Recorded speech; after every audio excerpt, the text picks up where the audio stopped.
Dan hari itu, ketika malaikat maut datang kepadanya, ia bereaksi seperti seorang pejuang sejati.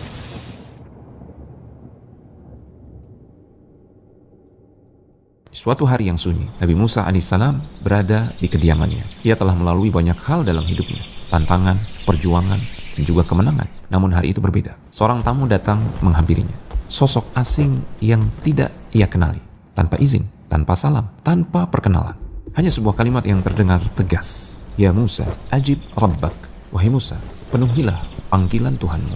Nabi Musa menatap sosok itu, matanya tajam. Siapa dia? Mengapa ia masuk begitu saja ke dalam rumahnya? Ia bukan pengikutnya, ia bukan sahabatnya, ia bukan utusan yang biasa datang membawa wahyu.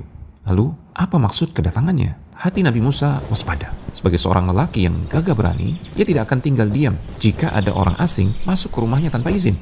Dan tanpa ragu, ia mengayunkan tangannya. Sebuah tamparan keras mengenai wajah sosok itu, hingga mata tamu tersebut rusak dan ia pun menghilang. Sosok tamu asing tersebut sebenarnya adalah malaikat maut. Setelah kejadian tersebut, malaikat maut kembali kepada Allah Subhanahu wa taala, menghadap. Dengan penuh keheranan, malaikat ini berkata, "Ya Allah, Engkau telah mengutusku kepada seorang hamba yang belum ingin mati. Ia bahkan telah membuat mataku cacat, membutakan mataku." Allah mendengar pengaduan tersebut. Lalu dengan kekuasaannya, mata malaikat maut dikembalikan seperti sedia kala. Kemudian Allah Subhanahu wa taala berfirman, "Kembalilah kepada hambaku Musa alaihissalam. Sampaikan kepadanya pilihan ini."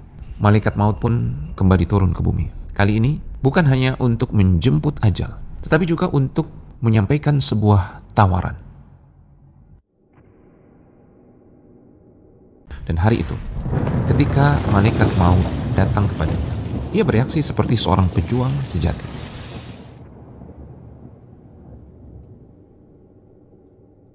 Suatu hari yang sunyi, Nabi Musa alaihissalam berada di kediamannya. Ia telah melalui banyak hal dalam hidupnya, tantangan, perjuangan, dan juga kemenangan. Namun hari itu berbeda. Seorang tamu datang menghampirinya. Sosok asing yang tidak ia kenali, tanpa izin, tanpa salam, tanpa perkenalan. Hanya sebuah kalimat yang terdengar tegas. Ya Musa, ajib rabbak. Wahai Musa, penuhilah panggilan Tuhanmu. Nabi Musa menatap sosok itu, matanya tajam. Siapa dia? Mengapa ia masuk begitu saja ke dalam rumahnya? Ia bukan pengikutnya, ia bukan sahabatnya, ia bukan utusan yang biasa datang membawa wahyu. Lalu, apa maksud kedatangannya? Hati Nabi Musa waspada. Sebagai seorang lelaki yang gagah berani, ia tidak akan tinggal diam jika ada orang asing masuk ke rumahnya tanpa izin. Dan tanpa ragu, ia mengayunkan tangannya. Sebuah tamparan keras mengenai wajah sosok itu, hingga mata tamu tersebut rusak dan ia pun menghilang. Sosok tamu asing tersebut sebenarnya adalah malaikat maut.